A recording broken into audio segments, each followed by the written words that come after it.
You just moved $1.4 billion out of other projects to the Everglades. Who told you to do that? The law that included that for which those funds were derived. Who told you to do that? The law gave us flexibility to You did that on your own? That's your testimony? You made that decision? Yes, sir, I did. And nobody told you to do it? No, sir. What projects did you take that $1.4 billion? You took it out of the West Shore project in Louisiana, didn't you? No, sir. You took it out of the Lake Pontchartrain project in Louisiana, didn't you? No, sir. That project is underway. You took it out of the Comeet project in Louisiana, didn't you? No, sir, I did not. I have protected you and the Corps every step of the way up here. I have defended the Corps when some of my colleagues wanted to dog cuss you and change you, and I have defended you. You can't spit in my face and tell me it's raining. Kennedy opened with one question, and it landed like a sledgehammer. You just moved $1.4 billion out of other projects to the Everglades. Who told you to do that? The secretary hid behind legal flexibility language. Kennedy cut straight through it. You did that on your own? That is your testimony? Nobody told you to do it? The secretary said yes. He acted alone. Kennedy looked him dead in the eye and delivered the verdict that every American watching at home was already thinking. I do not believe you did this alone, Mr. Secretary. I think somebody told you to do it, and I want to know who it was, and I want to know why, and I am not leaving this hearing without an answer. That is not a politician performing for cameras. That is a senator who has been defending this agency for years, and just discovered he has been defending people who were not being straight with him. Secretary Tell, you just moved $1.4 billion out of other projects to the Everglades. Who told you to do that?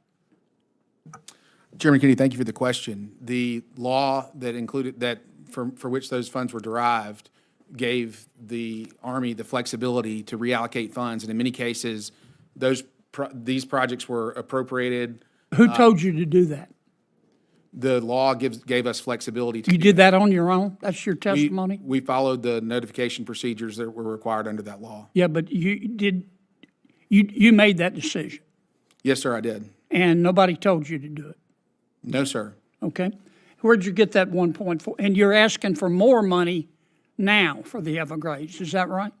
Well, Senator, there's $46 billion. Are you asking for more money now? For the president's budget includes $446 million for Everglades restoration. That's correct, sir. In addition to the $1.4 billion that you just took out of other projects? Yes, sir, that's correct. Okay. What projects did you take that $1.4 billion for the Everglades out of? Senator, I'd have to get back to you on the sources. You don't remember? There's multiple. There are multiple sources, but yeah, the sources were which ones? They were from past acts like the Infrastructure and Job Creation Act, the BBA 18, and DRSA. You took it out of the West Shore project in Louisiana, didn't you? No, sir. You took it out of the Lake Pontchartrain project in Louisiana, didn't you? No, sir. That project is underway. You took it out of the Comeet project in Louisiana, didn't you? No, sir, I did not. You took it out of a project in East Baton Rouge Parish, didn't you? No, sir. How about the Grand Isle project? No, sir. That project. You're telling me you didn't take any money out of these at anybody's instruction to spend on the Everglades while you're asking for even more Everglades money in the current budget? Senator, the projects that you just listed in Louisiana are all on track. Those are great projects. We've been working to deliver those. So your testimony is that you, on your own, nobody told you to do it. You took money out of these projects, but they're still on course to spend extra money in the Everglades. Is that your testimony, Mr. Secretary? No, sir. That is not my testimony. Okay. Tell me what your testimony is then. There are aged funds throughout, the $46 billion total in aged funds, some of them more than 10 years old. This is a disgrace. I mean, we have $46 billion that Congress has provided to us that we haven't found the ability to execute. There are other projects that do have the ability to execute. And when we have aged funds that can be applied to something that will save lives and protect critical ecosystem restoration projects, those are things that where we use the authorities that have been provided. I'm going to come back to this, but I'm you know, God gave me the right to remain silent, but not the ability. You know, I have protected you and the Corps every step of the way up here. I have defended the Corps when some of my colleagues wanted to dog cuss you and change you, and I have defended you. But I don't understand this moving money to the Everglades. And we're going to have a prayer session about that.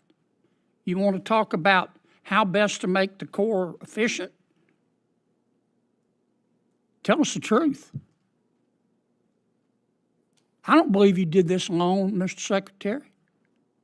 I think somebody told you to do it. Mr. Chairman, we'll be happy to. Wait a minute, Mr. Secretary, I'm talking. I want to know who it was, and I want to know why you did it. And I don't believe you that this money didn't come out of somebody's hide. Okay?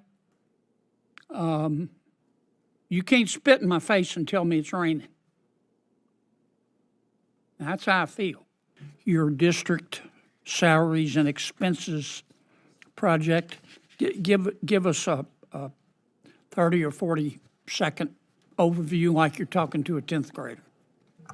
Thank you, Mr. Chairman. The way that the Corps of Engineers has received funds from Congress and budgeted has been by project, year over year. We have 39 civil works districts across the country. That's the large part of our staff. The headquarters footprint is very small. Our workforce is spread out. The way that we pay the salaries of those employees is by allowing them to bill to the project. So every project has a labor cost, the cost of the people that are working on that project, and a delivery cost, like a contract to execute the project by. I get it. How do you want to do it differently? The FY27 President's budget recommends separating the labor costs from the project costs, both to give you transparency so that you understand what portion of each project is tied to labor, as well as to break the incentive that we believe exists between there's a tension between project delivery and district sustainment that we want to break. So you're doing it for transparency reasons, is that right? That's correct, sir. That's one of the reasons. How is it going to be more transparent if you just have a new entry that says salaries? Well, Senator, it's because. How are you going to know what salary goes with what project? Well, Senator, in the previous way that was budgeted and appropriated, there was no information about salaries, none whatsoever. It was just the project. And so it's more transparent, and then it pulls the salaries out of the projects. That before it was just a project cost, and there was no bifurcation. And so that's why it's more transparent, because it provides more information. This is a rare case where the executive branch is excitedly sharing more information with the legislative branch. Well, will you have internal data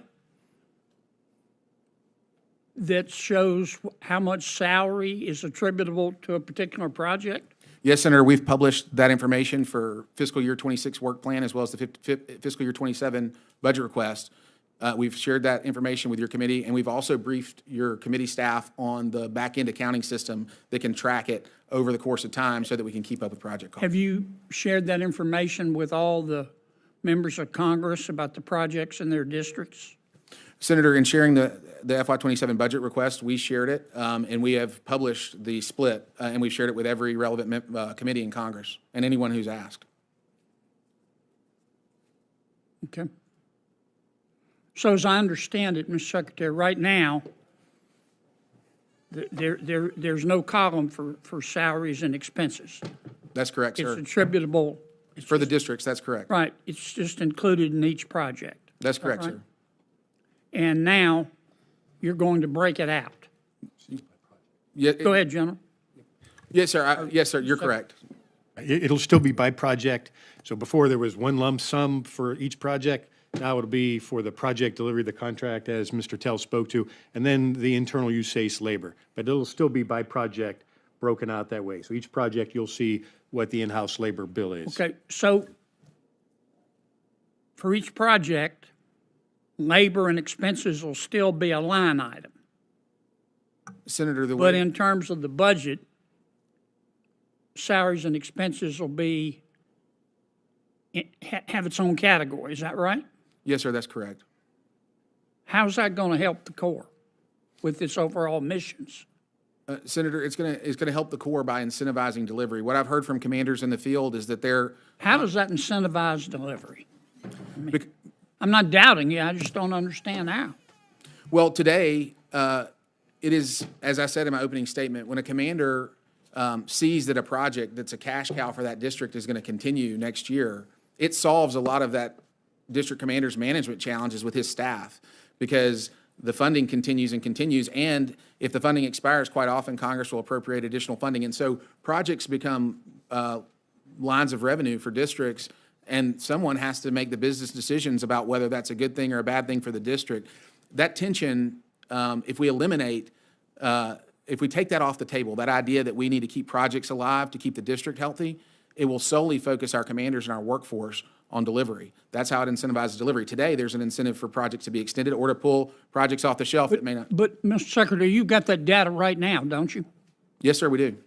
So you can tell, can you not, when a district manager's gaming the system?